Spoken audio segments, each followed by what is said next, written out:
Syria situation. In your debate, you said USA should immediately establish safe zones that would help refugees, but it also required troops to do that. Mr. Trump said in his debate he kind of disagrees with that. He'd concentrate on knocking out ISIS before dealing with the refugees. Where are you guys on Syria right now?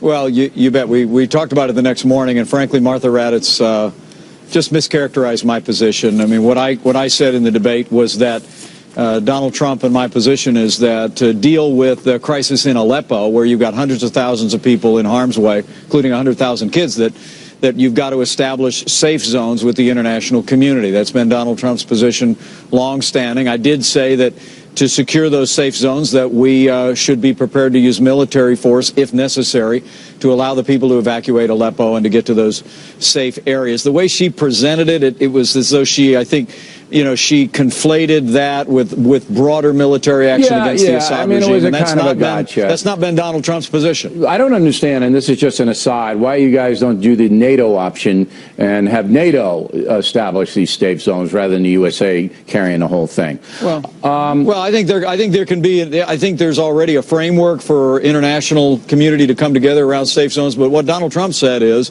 we need to provide the humanitarian assistance, establish safe zones, but then go after ISIS. But everybody and focus on destroying ISIS at their source. Right. Okay, but as you put out, the kids dying right now. I'd like to see a little more urgency on the part of the North Atlantic Treaty Organization. Now, women. I talked with Trump last night about women. You're going to lose the election if you can't convince more American women to vote for you. So I asked Trump, is there any strategy to target women? And I'm going to ask you that as well. In the campaign, you have to get more women to vote for you. Is there any strategy to do that right now?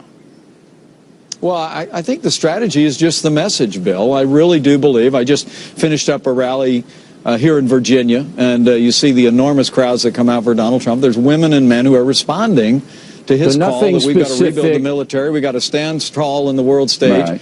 Right. But honestly, more jobs, more opportunities, more school choice, ending the scourge of illegal immigration. I mean, you covered that more than anybody else. You guys have been saying this. Criminal aliens in our communities is a concern to women and men in America. But here's the dilemma. You've been saying this since July in the convention, both of you, and the message has been pretty consistent. You're still way behind in the polls with women, and the Access Hollywood thing didn't help you. So I'm saying in the last 4 weeks of the campaign, you're going to make a special effort to get more women on board. And it seems like you're not. You're just going to have the same message. I'm not saying that's wrong. I'm just saying that I'm just asking to see if you have any breakout on women. Well, I honestly believe that Donald Trump's message is much more than a slogan, Bill. It's that the people of this country know that for the last 7.5 years, under the leadership of Barack Obama and Hillary Clinton, we've weakened America's place in the world. We've retreated from the world stage. Our economy is struggling. We're walking away from our most cherished constitutional traditions. And as I'm campaigning across the country, I see as many women as I do men who are being drawn to that message. Yeah, but so we're going to continue to drive that. And also draw tomorrow the contrast on ethics between Donald Trump and Hillary Clinton. This avalanche of emails, Bill, is just astounding. Even revelations today that have come out that where now John Podesta apparently told a U.S. senator that he agreed that the Iranian deal was the worst deal since the 1940s. Yeah, that's the gift that keeps on giving to you guys, that hacked email thing. I wanted to ask you about your peer, Senator Kaine. When you were debating Kaine, and I think you won the debate, and I said that here on The Factor, what was your measure of Kaine? How did you think he presented himself? Well, honestly, when I got up from the table, I thought we pretty much gave as good as we got. But, some people thought I won that debate. But honestly, I thought Donald Trump won the debate. I thought the ability for me to be there and make the case for Donald Trump's message, make the case for the choice in this election is really what carried the day. So you're saying that your message was stronger. But Kaine's delivery... I think the message was stronger. Kaine's delivery was not as authoritative, maybe, than yours. He was a little more. He was trying to basically goad you or bait you into some of these things. I'm sure you knew that, right? Yeah, well, sure. Well, it was kind of amusing to me to hear him say in the debate a couple of times that we were running an insult-driven campaign at the same time that he was going through a long, obviously memorized laundry list of insults and mischaracterizations of Donald Trump's positions. But, you know, for me, that night, my objective was really to draw the contrast between Donald Trump and Hillary Clinton, between really not just two candidates, but really two futures. And I was very humbled to be part of it. You were ignoring him?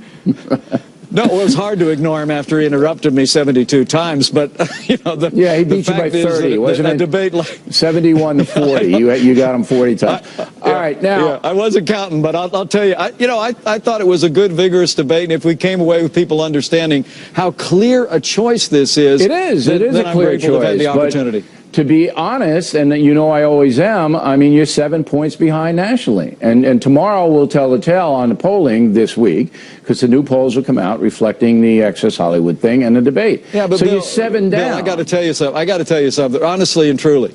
Look, A, the only poll that matters is going to be finished on November the 8th. B, there's something going on in America right now. The people that you speak for with such a clarion voice, the people you so affectionately call the folks have had it with the direction of this country. They're tired of an America, you know, apologizing to our enemies, abandoning our friends. They're tired of a weak and listless economy. 156,000 jobs created in September, a 1% growth economy.